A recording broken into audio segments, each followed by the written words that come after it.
बार एक बेटा अपने पिता से लड़ाई करके गुस्से में घर से बंगबंगाता हुआ निकला और बस स्टैंड की तरफ जाने लगा। वह मन ही मन में बोल रहा था कि पता नहीं कितने पैसे छुपा के रखे हैं, लेकिन मेरे लिए बाइक नहीं ले सकते। मैं यहाँ से चला जाऊंगा और तब तक नहीं आऊंगा जब तक अपने पैसों से बाइक नहीं खरीद लेता। उसे पैरों में कुछ चुभने का एहसास हुआ। नीचे देखा तो उसने पाया कि जल्दीबाजी में उसने अपने पापा के जूते पहने हुए हैं। उस जूते में कील उभरी हुई थी जो बार बार उसके पैरों में घाव किए जा रही थी, लेकिन उस समय गुस्सा ज्यादा था, इसलिए वह आगे बढ़ता चला गया। फिर उसे याद आया कि वो पापा का पर्स भी साथ लेकर आ गया है, तो उसके दिमाग में आया कि क्यों ना आज अपने पापा का पर्स चेक किया जाए, जिसे आज तक उसके पिता ने किसी को हाथ तक लगाने नहीं दिया।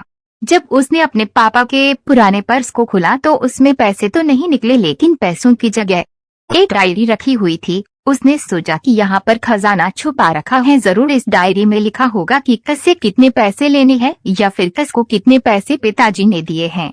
भगवान पर भरोसा रखो। लेकिन वो गलत था। जब उसने उस डायरी को खोला तो पहले पन्ने पर वहाँ पर जो लिखा था वह थोड़ा अजीब था। डायरी के पहले पन्ने पर जो लिखा था उसे पढ़ने के बाद उसके चेहरे पर जो हाव भाव थे वह गायब हो चुके थे, क्योंकि डायरी में वैसा कुछ नहीं लिखा था जिसकी उसने उम्मीद की थी या फिर वो जो भी सोच रहा था। उस डायरी में पैसों का हिसाब लिखा हुआ था जो अलग अलग कामों के लिए अलग अलग लोगों से उधार लिए गए थे।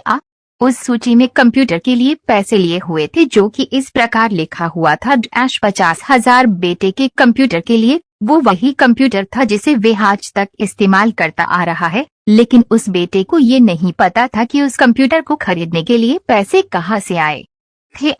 एक अपाहिज लड़की की दर्द भरी कहानियां। उस डायरी में कैमरे का भी हिसाब था। उस बेटे को याद था जब उसने पहली बार कैमरे के लिए जिद की थी, तब उसके पिता ने ठीक 2 हफ्ते बाद उसके जन्मदिन पर दिया था, जिससे देखकर वह बहुत खुश हुआ और उसे खुश देखकर उससे ज्यादा खुश कोई था तो वे थे उसके पापा। अब उसके बेटे से गुस्सा एकदम गायब हो गया था। जब उसके बेटे ने दूसरा पन्ना पलटा तो उसमें कुछ इच्छा लिखी हुई थी। पहली इच्छा जो थी वो थी अच्छे जूते पहनना। ये बात उसके बेटे को कुछ समझ नहीं आई। तभी उसके पैर सड़क पर एक गड्ढे में जा पड़ा जिसमें पानी भरा था, जिससे बेटे के पैर गीले हो गए। उसने जूते को पलट कर देखा तो उसने देखा कि जूता जो है नीचे से फटा हुआ था। ये देखकर उसे डायरी में लिखी हुई बात समझ में आ गई। किसान के खेत में फसल क्यों नहीं हुई।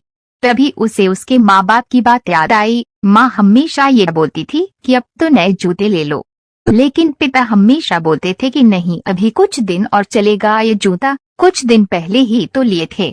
उसे आज समझ आ रहा था कि कितने दिन और चलेंगे। साथ ही साथ उसे ये भी समझ आ रहा था कि उसके पिता बस को क्यों छुपाए रखते थे। तभी उस डायरी को पढ़ते पढ़ते वह बस स्टैंड पहुंचा और एक बेंच पर आकर बैठ गया। और अब उस डायरी का आखिरी पन्ना उसने पलटा तो वहाँ कल की तारीख लिखी हुई थी और नीचे लिखा था 50,000 रुपए बाइक के लिए। उस बेटे बस इतना पढ़ा और उसका दिमाग एकदम सुन्न सा हो गया। अब उसके मन में कोई गिला शिकवा नहीं बचा था। आंखों से आंसू आ गए। उसे कुछ समझ नहीं आ रहा था कि वह रो क्यों रहा है। अब वह जल्दी से घर जा रहा था। जूते में लगी कील अब तक उसके पैरों में घाव कर चुकी थी। आपको सफलता क्यों नहीं मिलती। उसने तुरंत उस जूते को खोला और फेंक दिया। अब वह नंगे पैर ही दौड़े जा रहा था और घर पहुंचा, लेकिन उसके पिता उसे घर पर नहीं मिले।